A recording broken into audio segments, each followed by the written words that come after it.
spaces are very important to me professionally and personally because I have had my own very intimate journey with mental health conditions. Safe spaces are necessary so that I feel comfortable and safe enough to be myself with people in conversations and not feel judged. I don't believe people intentionally go out to create unsafe spaces. I just think that there might be a pool of people who don't realize the importance of safe spaces. And another pool of people might not take safe spaces as seriously. Like in the corporate world, it's more of, I tell you what to do, and you do it because we're in the workplace and we got to get things done. There are objectives to meet. While we are doing that because it's necessary, how do we create that safe space for people to be able to also continue growing while doing what we need to do in the workplace?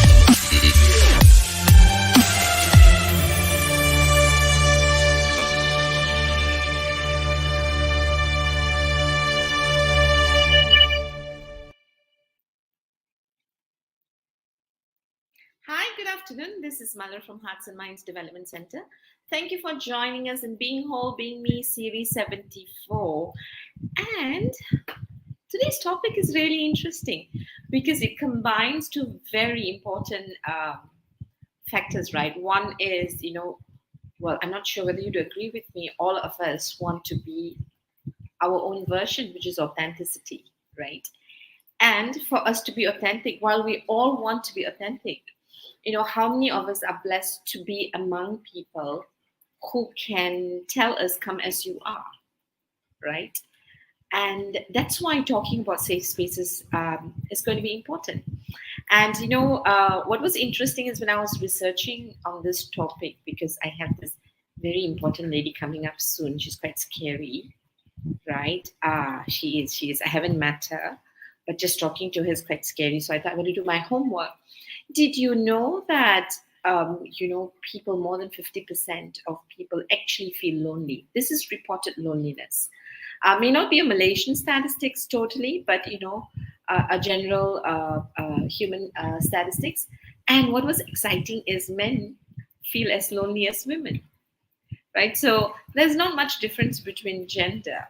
But I'm going to ask you if you have joined us. Hi, Gerald. If you've joined us, right? If we look at two generations, that is the millennials and below, that means Gen Z, right? If you look at millennials and then you look at our type, right, the Gen X, or before the millennials, inclusive of Gen Y, right? So Gen X and before Gen X, and millennials and after millennials, right? Who do you think experiences more loneliness as it's reported? So put on comment what you think. Is the older generation or the younger generation? As we do that and give you our answers, please help me to welcome Siobhan Hassan, who is here to talk about safe spaces for authenticity. Let's welcome Siobhan. Hi, Siobhan. Hi, happy Friday. Yay! It is a very happy Friday for me, It is. I love the video, Mallar. It's the first time I watched it.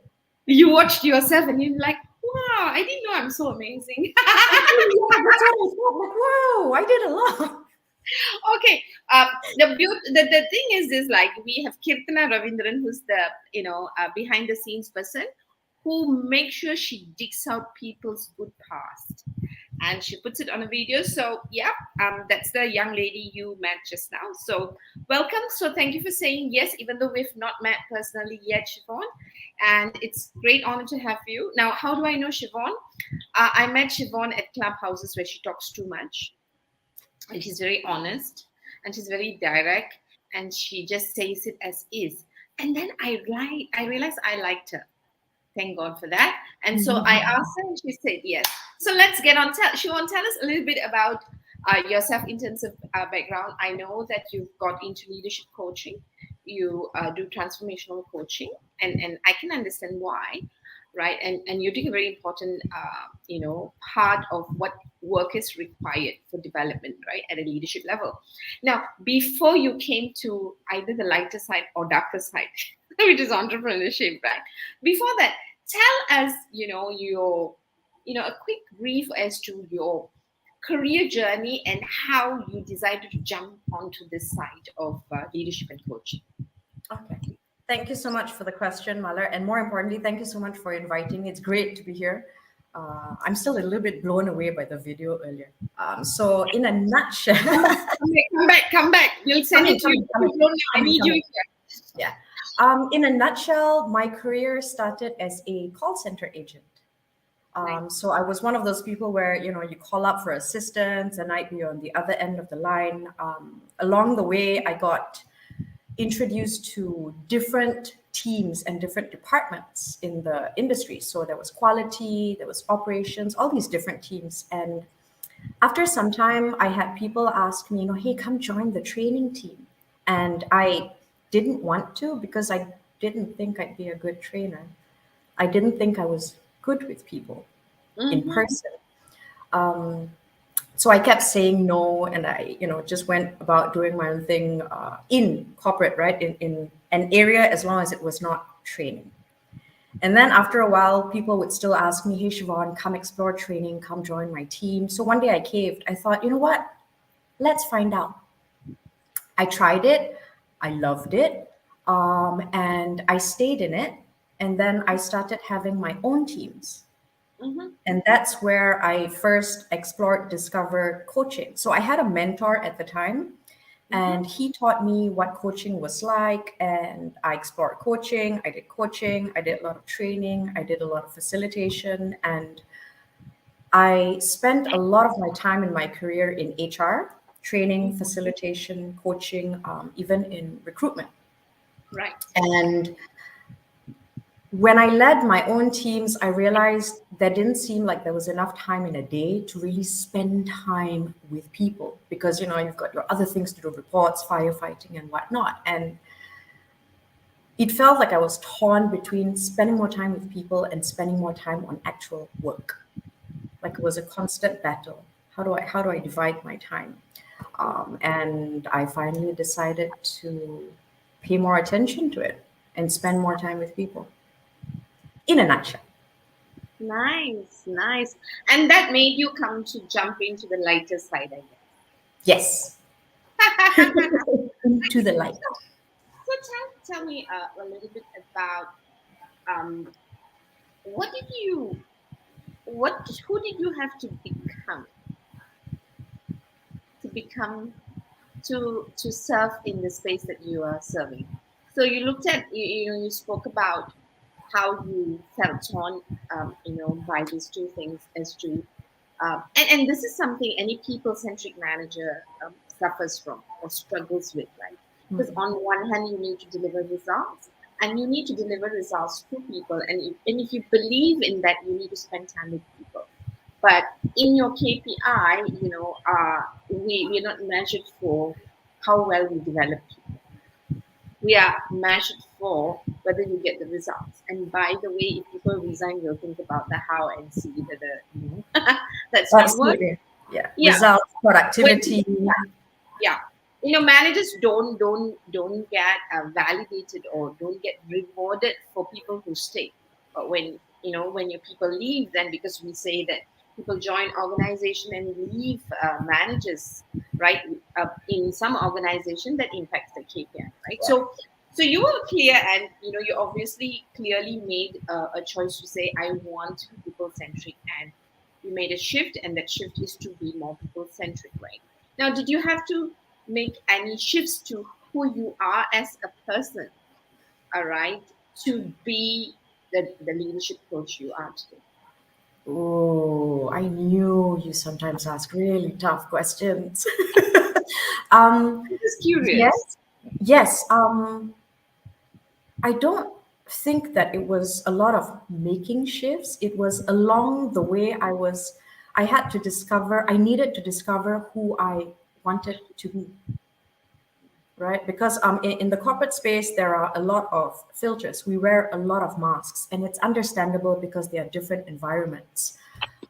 So I needed to find out for myself, hey, Siobhan, what are you like? Who are you? At any given time, whether I'm by myself at home, in a group of people, in a room, coaching, whatever it is I'm doing, do I need the one question I asked myself was, do I need to try to be consistent, or am I myself enough to already just be me consistently, if that makes sense? Yeah, hello. Yeah. So it wasn't conscious shifts, I think, until it came to a point where I just stopped trying to be somebody else. So I guess to answer your question, yeah, that was the shift, to just stop trying to be somebody else, to stop trying to emulate someone else or a different style, and just embrace being me. Nice.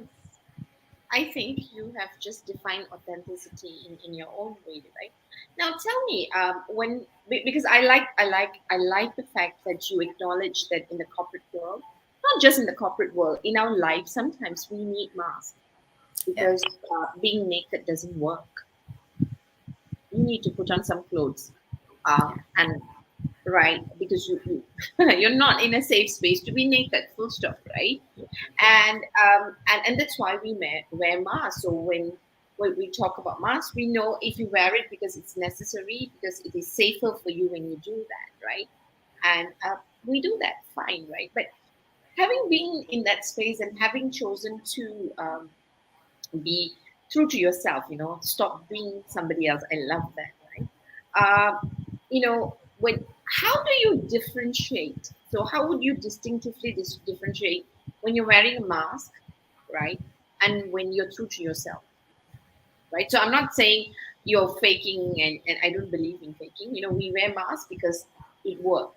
We need to do that, right? So that part and being true to yourself. This is that I get to be myself. I get to be naked in that sense, right? Mm. So mask and be myself, right?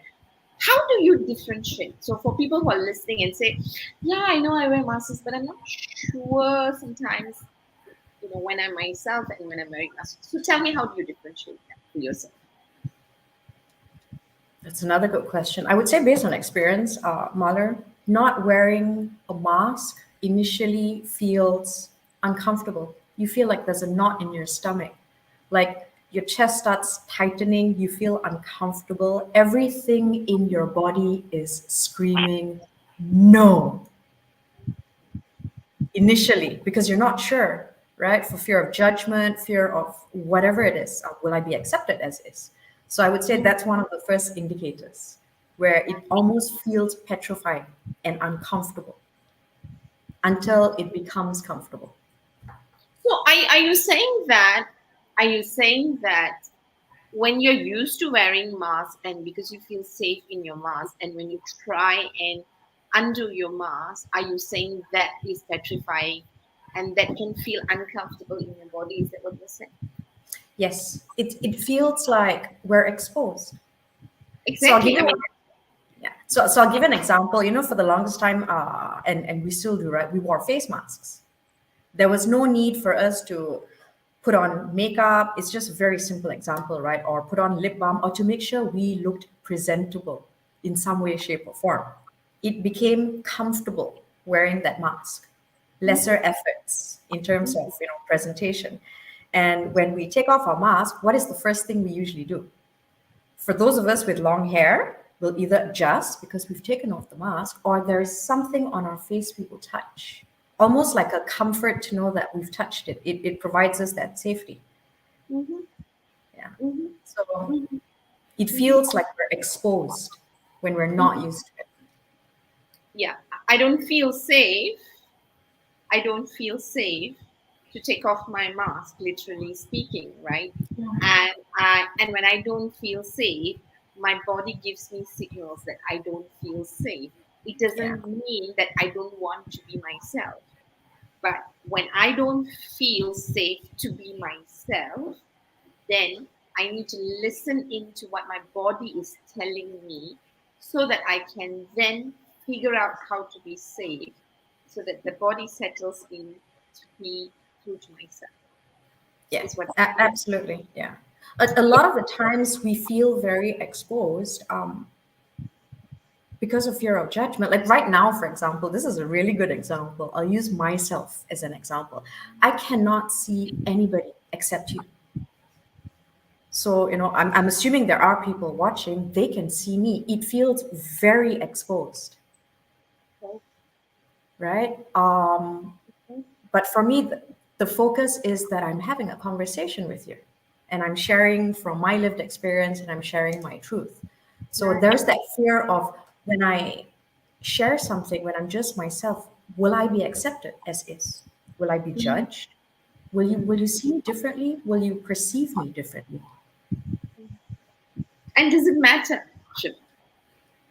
Not really. If you're comfortable with yourself, no. Because it's impossible for everybody to like us all the time. Yeah. And it's Yeah. okay not to be liked. Absolutely. We're not everybody's cup of tea, and it's fine. I'm not sure whether I want to be everybody's cup of tea, but let's look at people who have come in. Audrey is saying, nice stuff. Thank you, Audrey, for joining us. Sandeep, thank you for joining us much earlier. So, Audrey says being authentic sometimes can be uncomfortable because society, workplace expects you to be a certain way based on their comfort. Yes, Audrey. And I think that's why we are having this conversation. I think. I think this has been an ongoing conversation, at least in Clubhouse, because I think one is saying that people make us uncomfortable, but I think Siobhan, like what it is. First, we need to deal with our own discomfort of showing up as ourselves, Hmm. right? Because that's where we journey within to find, hey, why am I so uncomfortable to be myself, right? Because there's so much of noise that we've probably collected. So I think that's the first part, where Siobhan was explaining, yeah, Audrey, thank you very much. And then when you start listening to the noise outside, goodness, God help us. Sandeep says safe space in corporate is created by every employee working on the floor and how leadership brings that culture. Perfectly said. Yeah, it's everybody's responsibility, right? I think if everybody honors authenticity, will know it's important that whenever we get to be authentic, get to be our version, Mm-hmm. right? That's because we are feeling safe. Either the safety that we feel for ourselves, we have created for ourselves, or in that space that we actually belong. So we can then take responsibility for each other. So thank you, Sandeep, for that. Now, so tell me now, we are, talking about safe spaces for authenticity, right? You are very passionate about it, that I'm very clear in all my conversations or the little conversations that I've had with you, right? Tell us, help us understand, why authenticity and safe space is important for you. Because you seem to be, in a way, championing it, right? It's like you're a part of your vocation. So why is it important for you why is it important for you, authenticity and safe spaces? Let's start with authenticity. Why is authenticity important for you? Okay. Thank you. Thank you, Audrey. Thank you, Sandeep. Hi. Hi, Gerald. I'm just seeing the comments now. Ever since I was a kid, I felt I've needed to be like different people. I'm the youngest of two siblings. So it was not knowing, hey, how do I be? And in society, we learn things like girls wear dresses, girls sit properly. I was one of those little girls that wore dresses and happily climbed trees wearing those dresses. I was one of those, right? And as a kid, my parents, they encouraged me to be me. Just be mindful of things. For example, if you're running, if you're climbing, wear something longer so that you protect your skin. Now, when you go to school, when I went to school, there was no such thing as climbing fences. Girls needed to behave a certain way. I was not comfortable with that because for me, it's like telling me, hey, Siobhan, stop being yourself. Stop doing what you like. Mm, And I've experienced a lot of that in different ways throughout my life. It feels very judged. It feels very unsupported. It feels like I just cannot be myself. So it's important to me because I know what it feels like and it doesn't feel nice. So I do my best to create that space for others to just be yourself. No judgment. Just show up, be yourself. Be as you comfortable. are. Mm. And so help us also understand. So, I think we all struggle with those things in our own way, right? Yeah. Where we don't feel free to express who we really are in whatever spaces that allows us. So tell me a little bit about why you think safe spaces are important. Why is it important for you to create awareness in this area? So in what I do, and I'll bring it back to what I do because that's really where most of my focus goes. So in a leadership space, what actually led me to creating safe spaces is when I myself was managing teams, leading teams, I felt I needed to be a certain way, behave a certain way, think a certain way, do things a certain way. And they Mm, all did not feel like it was me. All these ways didn't feel like me. One really good example is I'm someone who hums, sings, whistles, maybe even dance without always necessarily thinking. Not in a meeting, of course, but when I'm doing some work, I'll do that. It's not seen as acceptable. And there are looks given that goes along with that message. So for me, as a transformative leadership coach, it's really just allowing the person to show up in every single session, every single time as you are, with your strengths, with your own skill sets. Just show up as you are because for all you know, the way you are is exactly what it takes to be the leader you want to be. mm. Okay. Now, so how? I mean, I think because we're talking about really a very fuzzy, big subject that seems ideal, right? Now, wait, tell me what does safe space in first uh, in a personal relationship look like, feel like?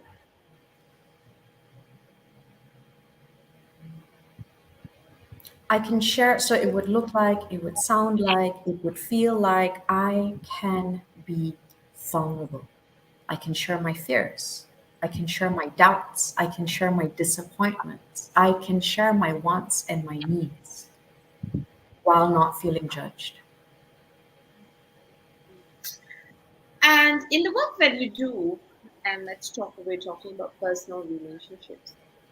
What is what's the greatest fear people experience in a personal relationship to be vulnerable? Because we would think that it is not difficult. It's easier to be vulnerable in our personal relationship, right? We think And that. well, I was hoping so, Uh, but obviously it's not because we know, like I was sharing. So we've just shared a link on comments, right? I was doing a bit of work on loneliness, and what's really amazing is that the younger people are feeling more lonely than the older generation. Mhm. And I mean, am I surprised? I'm not. But I think we need to create awareness because sometimes we look at the bus outside and think, just because they're very action oriented, they may not be lonely, and that's scary because loneliness means we've disconnected with ourselves, and if we're disconnected with ourselves, it could and would soon lead to depression, right? So Yep. parking that aside, right?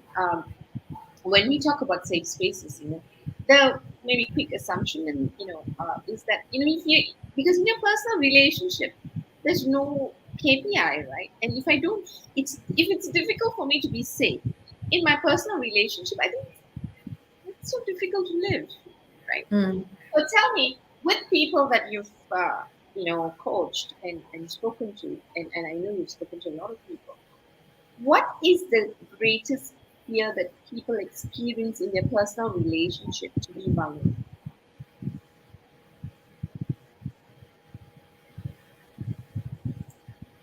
What is their personal relationship to be vulnerable? Say that again, Malo.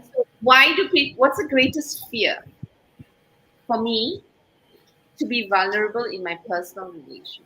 Gotcha. Thank you.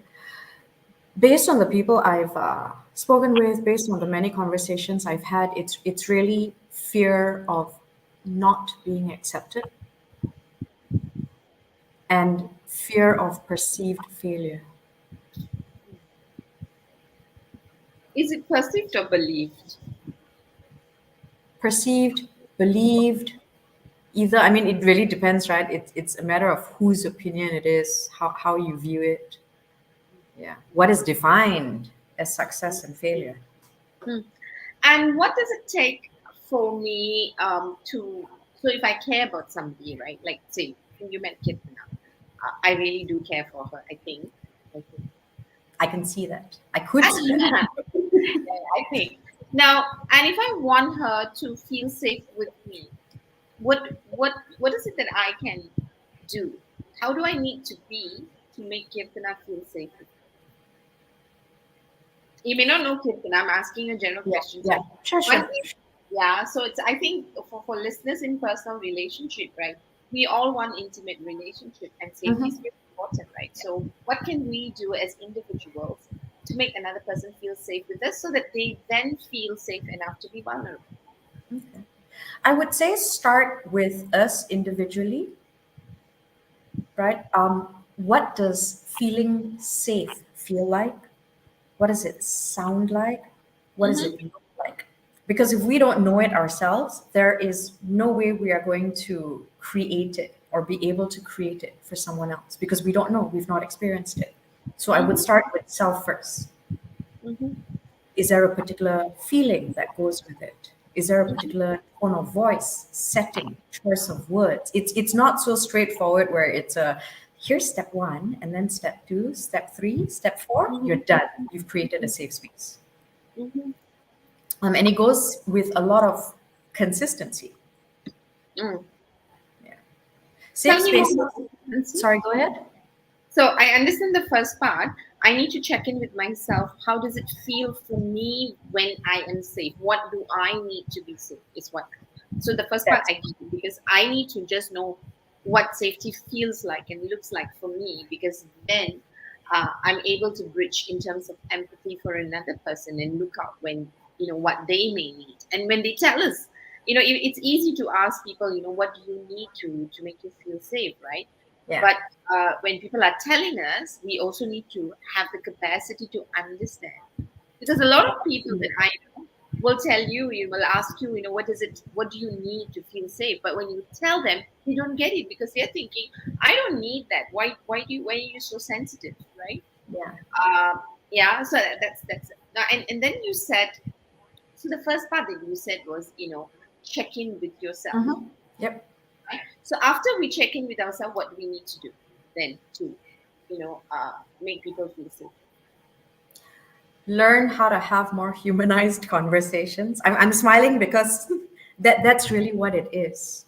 Have more humanized conversations. If someone says, I'm not having a good day, our natural, response might be, hey, Wyla, is everything okay? What's up? Rather than maybe the traditional response of, hey, don't worry about it, chin up.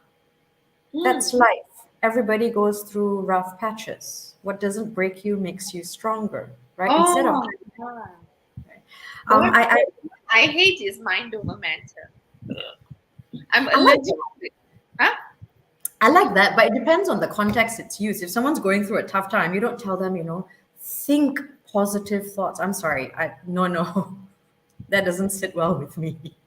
Yeah. Mind over matter is just a trigger for me because I think it's a trigger for me only because I think people use that with me a lot. Yeah, And so it's a trigger for me even though I understand what the meaning is, right? yeah. Yeah. All right, so one is you said check in with yourself. Number two, have humanized conversation. And tell us a bit more about humanized conversation. So the first part of humanized conversation is be human now with what people are saying, listen into what they are saying, all right, and respond like a human, right? A lot of it is really self, Mahler. And I say a lot of it is really self because one, we need to, I mean, ideally, it helps if when we understand what a safe space actually is, what does it mean, right? Mm. And when we want to create it for someone else, what is the intention? Because there's Ah. a difference. There's a difference between listening to understand, listening to respond. Are we wanting to create that safe space to be seen as a savior of some sort, or because we want to? What is that reason? What is the purpose behind it? It makes a huge difference. And when we are trying to be there for the person itself, just be there, be present, is the beginning of how we start to create a safe space. Be present. When we are present for the person, we really don't have the energy capacity to think about anything else because we're there for them. And is this what we call holding spaces for people? Yes, it's part of holding space. It's not about us, it's all about the other person. It's putting our personal feelings and personal opinions aside because it's not about us, it's about the other person. Holding space means that the other person feels supported in a non judgmental way, that this person feels comfortable enough to be emotionally and mentally vulnerable. Nice. Going. This is like much deeper than I. Intended. I'm not sure whether I intended anything else, but you're giving me so much that I have a need. I have a need to do. Um, because you've actually said something really important. But before that, Gerald says true just to be human. Thank you, Gerald. Uh, Now, and Sandeep is saying something interesting. Sandeep, I'm just going to hold you there so that I don't lose my thought. Yeah, hang in there. You did say intention. Most people will say, in terms of when we talk about listening, a lot of us think that if I can repeat what you say, I have listened, right? But listening is really about being present. And you've brought in a very, very important point as to are we clear about our intention when we listen? Are we listening to truly understand? That means to be there with you, to be present with you, to go with your storyline, with your experience, so that I understand what you are really experiencing, right? Because when I am listening to react or to respond, I'm already bringing in my own thoughts and feelings and what is it for me, right? Um, because I need to respond now, and I'm very cognitive about it because I'm thinking what's the right response. So you're talking about presence, which is really fantastic because that's leading us to holding space, right? So being there, being present means I don't have my own agenda, number one. So I'm going with your agenda. I'm going to be here for you to know how you feel so that I can support you through what you are experiencing. Am I right? That's what I hear you say. Absolutely. Yeah. And you also said, being non judgmental, right? Mhm. So let's talk a little bit about being non judgmental. I think, so I'm going to give you my opinion very loudly and feel free to disagree with me.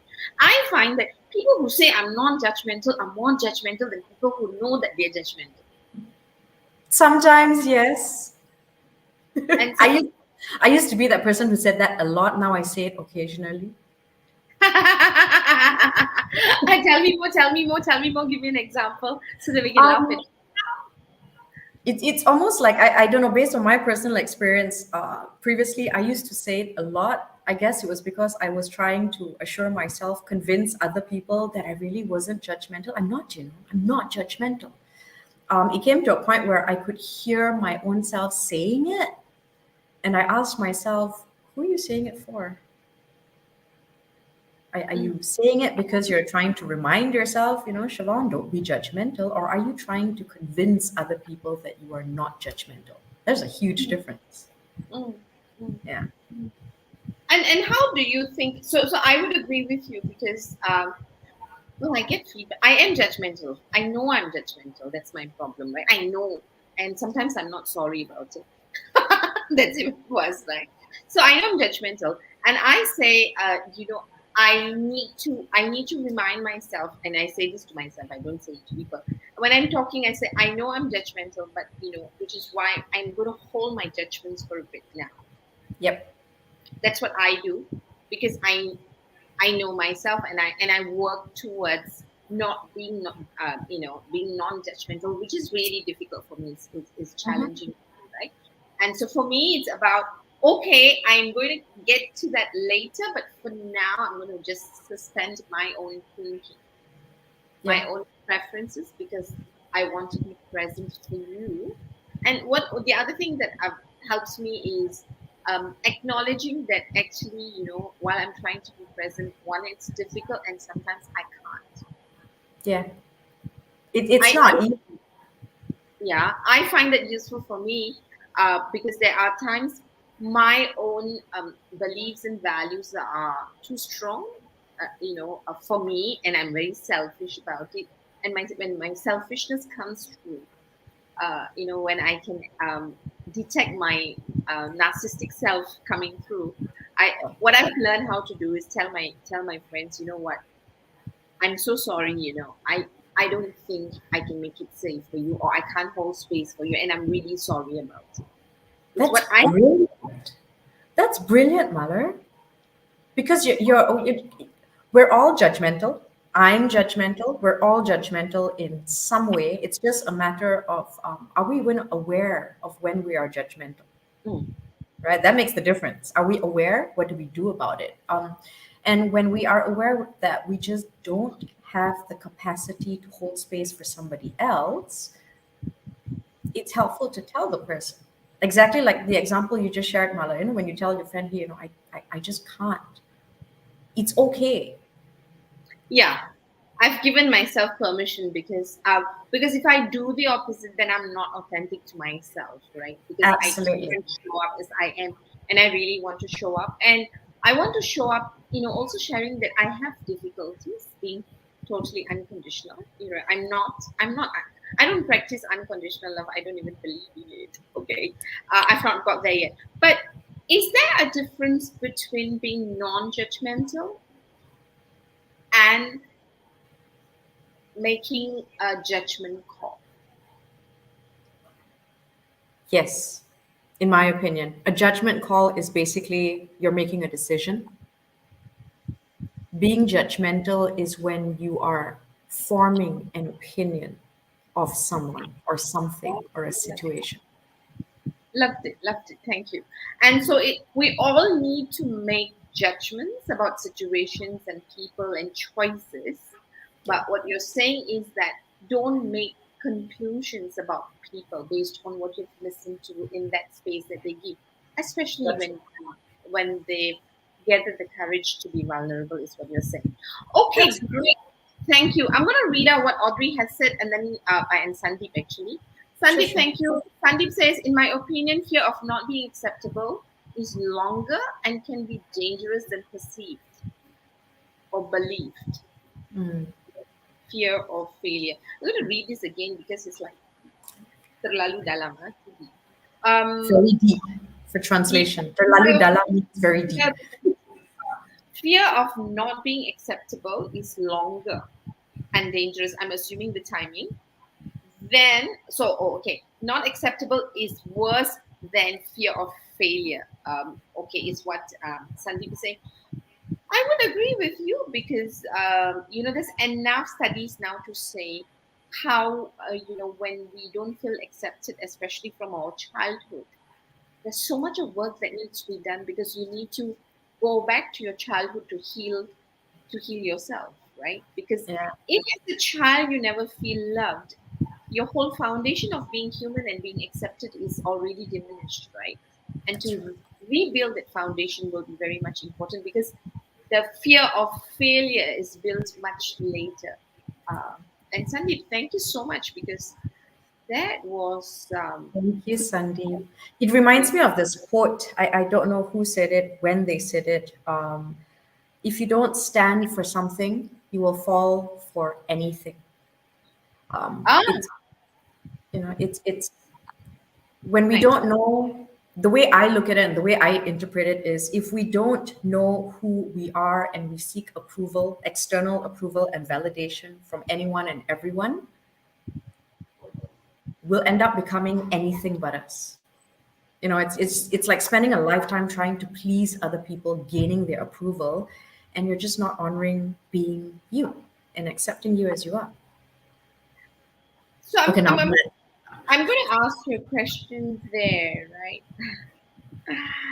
Oh my gosh, my lovely Kirtna has put this up. If you don't stand for something, you will fall for thank you, anything. Kirtana. Yes. Yeah. I wanted to take credit, but cannot lah because she did it, fortunately. Okay. Anyone and everyone. So I just want to go back to what you said before I read what Audrey is saying. Because when we're talking about, not needing validation, so the reality is, and Siobhan, I like your opinion on this, right? Now, on one hand, the worst thing that can happen is that you care about what anything anyone says about you. Mm-hmm. On the other hand, the extreme is not caring about anything anyone says about you, right? But as Mm-hmm. human beings, we do need validation, okay? Because I think we went there in the past, Yeah. and currently, maybe especially with the younger generation, they Mm-hmm. tend to say, "I don't care." But Yeah. what I really love is that now we know that if you're a human, as a human, everyone needs validation, all right? Which means Yes. that we need somewhere to find our so-called equilibrium for us to be healthy human, to have a healthy human experience. We need validation. Now, first and foremost, whether you agree with that. We do care because everybody has most people have a support system, whether it's just one person you always speak with, a group of people, your family, your friends, your spouse, your partner, whoever it is. We care about what they say. I do, right? So I believe when we sometimes say, I don't care about what people think, I believe what we mean to say is, I don't care about what people outside my support system thinks. Nice, Yeah. nice.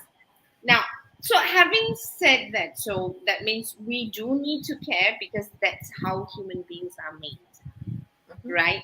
Yeah. And that's why defining who we are and how we show up because important, because then we are looking at our immediate tribe or our circle to see whether we can belong within our circle, isn't it?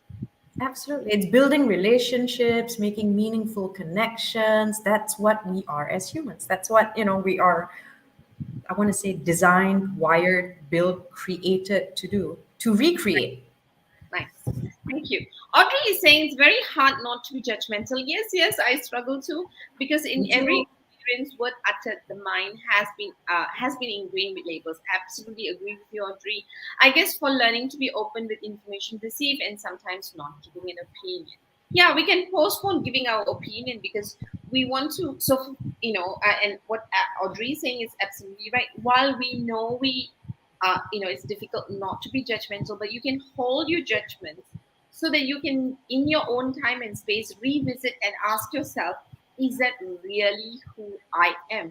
Whatever judgments that I'm holding, is it representative of who I am as a person, right? Hmm. Or am I echoing Nice.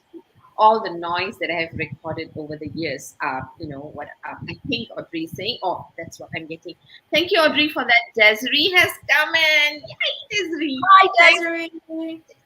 Yeah, she was our guest, I think, 2 weeks ago. Thank you, Siobhan, for always being your authentic self. And yes, Desiree, it takes one to detect the other.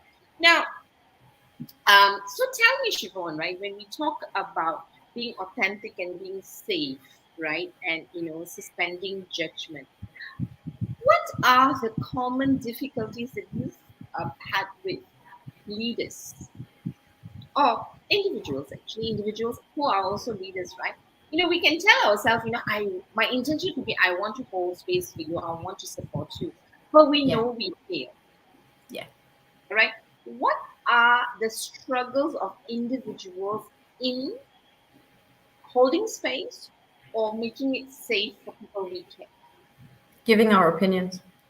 Ooh, that response came out really fast. Yeah, Giving tell us our more. opinions. Tell us more. Um, this is something I learned firsthand. I used to love, and I still do occasionally. I'm being really honest. I do love sharing my opinions, telling people what I think. Sometimes even telling those close to me, what I feel they could do or need to do. And I used to do this a lot because I felt that when I gave my opinion, it helped me feel seen. It helped me feel heard. And it helped me feel smart, if I'm being really honest. Like, listen to me because I know, therefore I tell you. My mentor many years ago said something to me. I can't remember exactly what he said, but I remember how it made me feel when he said it. It was a sting. When we were having a conversation, and I kept telling him, why, I didn't ask for your opinion. He smiled and he looked at me. He said, do you know someone else who does that a lot? Then I Ouch. felt the sting. It was a, oh. And I remember asking him, is that what I do? And he says, yes. So then I've needed to be mindful after that. I needed to check in with myself and ask myself, why did I have this need to constantly, and it was almost constantly, Mahler, tell people what I think? I needed to check in with myself. That's one of the struggles when we feel we need to tell people, share our opinions, and believe it or not, pausing and keeping silent is extremely uncomfortable. Mm. When I someone has feel you. finished, right? When someone has finished saying something, to just keep silent, we can nod to show we acknowledge, but to keep silent takes a lot of restraint. Yeah, I'm going to come back to that with my own struggle. Sandeep says giving opinion to close ones provide wider choice to him or her before a better, best decision is made. Yeah. So, and Sandeep, this is what I struggle with. One of those things. So I've had the same feedback. So one, I feel you, and I'm that way too. And Mm. one of my struggles in my own growing up in relationship is people ask me for opinions and then they judge me. I hear you. Yes, yes. Right. So what I've learned is because I'm so outspoken. So I'm happy to tell you how I think about things, because for me it's about expressing how I think about an issue, not about the person, Yeah, right? yeah. So I think that's where I differentiate. So I feel like when I'm in a conversation and I want to, I'm just thinking loudly how I'm thinking, right? And so I've learned how to take a step back and just like shut up, Mallory. And the voice is going, okay, just don't say anything, right? Yeah. That's the loudest voice I hear. And when I'm quiet, I have people asking me, "What do you think about it?" And you know what's terrible about it? When I tell them what I think about it, because I'm dying to tell, I'm dying for people You to get ask me, upset. right? I've been keeping in it. And then they judge me for having an opinion, Yeah. right? And so for me, that's I would say my struggle when I am expressing my thoughts and opinions, Yeah. especially when I'm asked, and then I am judged for it. So I'm finding it easier, more and more easier to keep quiet and withdraw and Yeah. not give opinion unless someone has the track record of not judging me in that sense, right? Audrey is Absolutely. saying pausing and keep silent. So true, Siobhan. I struggle with that still. Yeah, we can start a tribe called Struggling Tribe. Gerald has come to say, I always think we need to keep it simple, keep it human, have self awareness, and don't make things complex. So you realize he's repeating himself twice. Keep it simple and don't. Absolutely. Yeah. We're all work in progress. We're never going to, and I say never with full confidence because we're humans, yeah. We're not going to get things perfectly all the time. And it's okay. It's not about perfect, it's about progress.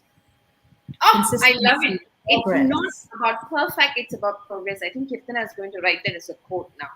It's not about being perfect, but it's not about being perfect, but progress. Yeah. Oh, I love it. I love it. Think, Okay, so one yeah. more question for you. I hope before we close, and then I'm going to reset and ask you some rapid fire question.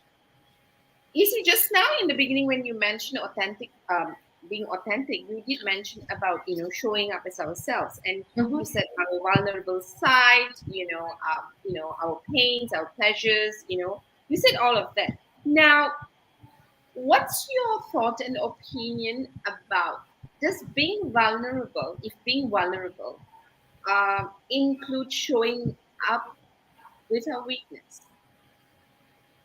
I think it's beautiful. It gives me goosebumps. It's giving me goosebumps right now. Just thinking about it. Um, we are human.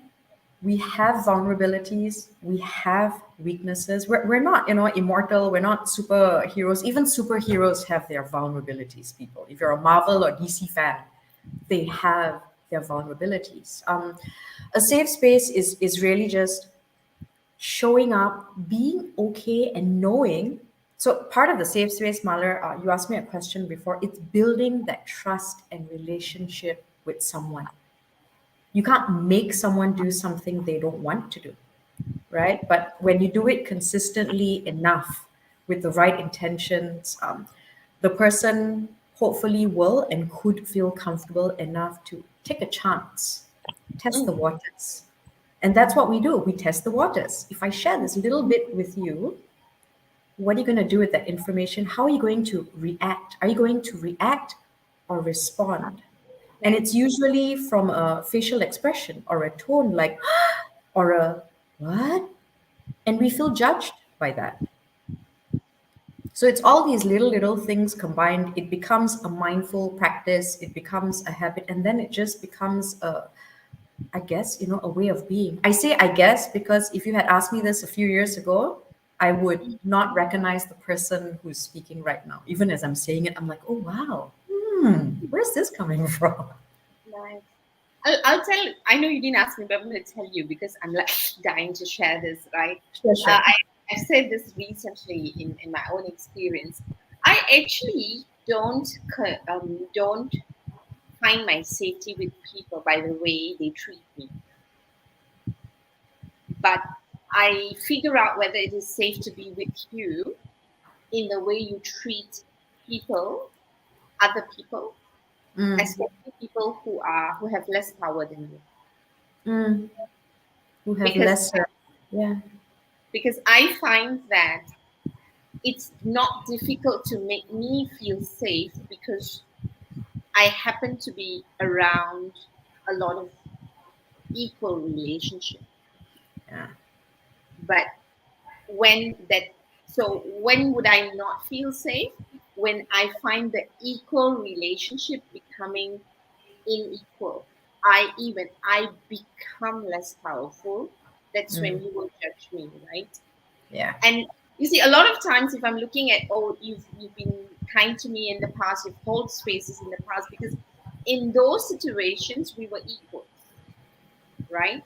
And when I feel judged, when I am judged, I actually take a inferior position in your eyes, right? Mm, Right. And so what I find very useful is that, because we don't like, I feel like there's not a lot of time to get to know everybody and, you just feel safe.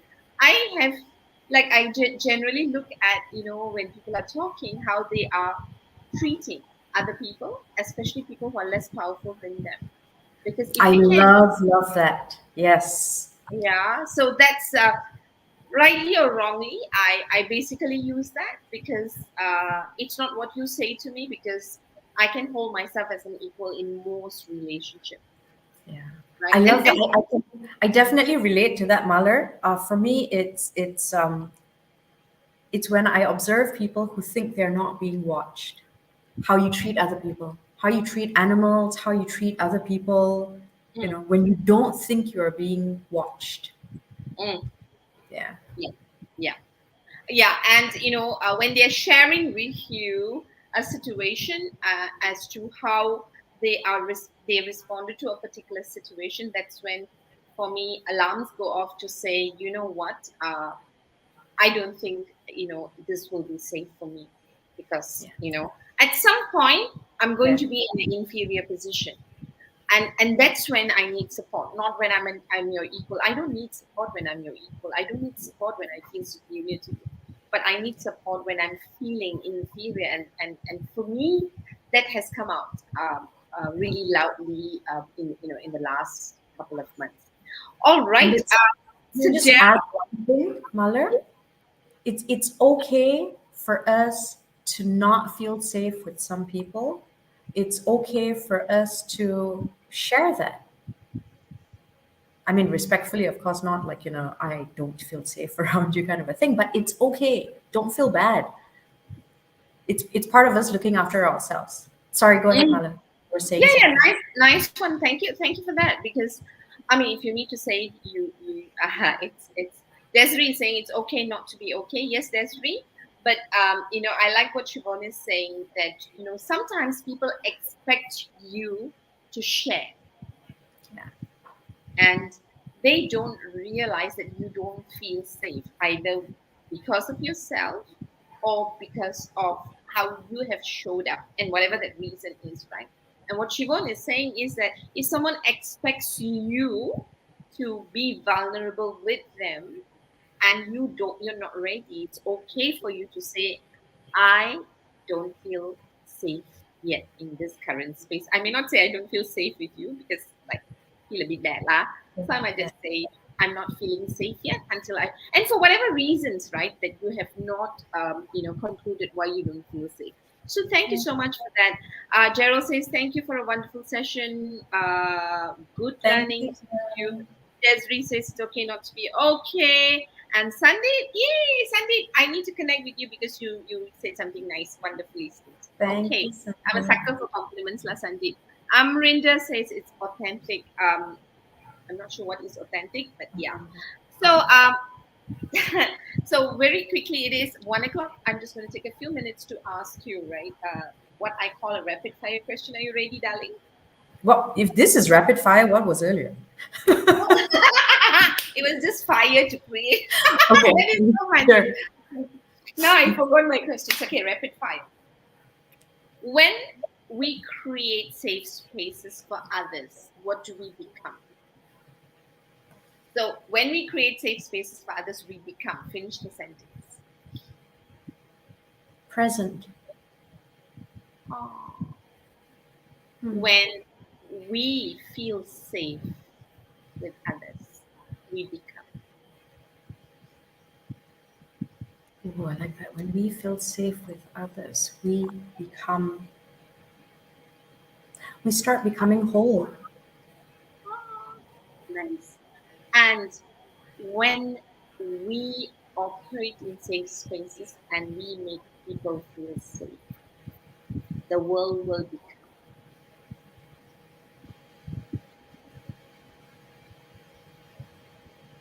A more real place.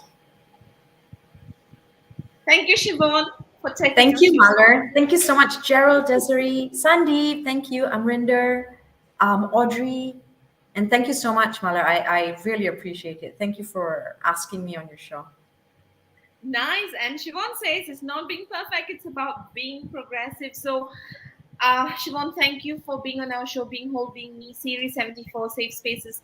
For those who have just joined us, if you like this conversation, go to our YouTube. Please subscribe so that you will be notified not just about these conversations, but all the other mini learning topics that we are bringing to you to create more awareness. And our objective is every individual in this world deserves to be authentic, to be the best version of themselves, and with that we can create the better world that we all dream of. So Siobhan, thank you very much. I'll catch up with you, and thank you for saying yes. So as we say bye to Siobhan, I want to thank everybody who has stayed tuned with us from the beginning, and who have stayed with us right up to now. So thank you very much. This is Mala really from Hearts and Minds at Development Center, signing off till I see you or meet you next week, same time.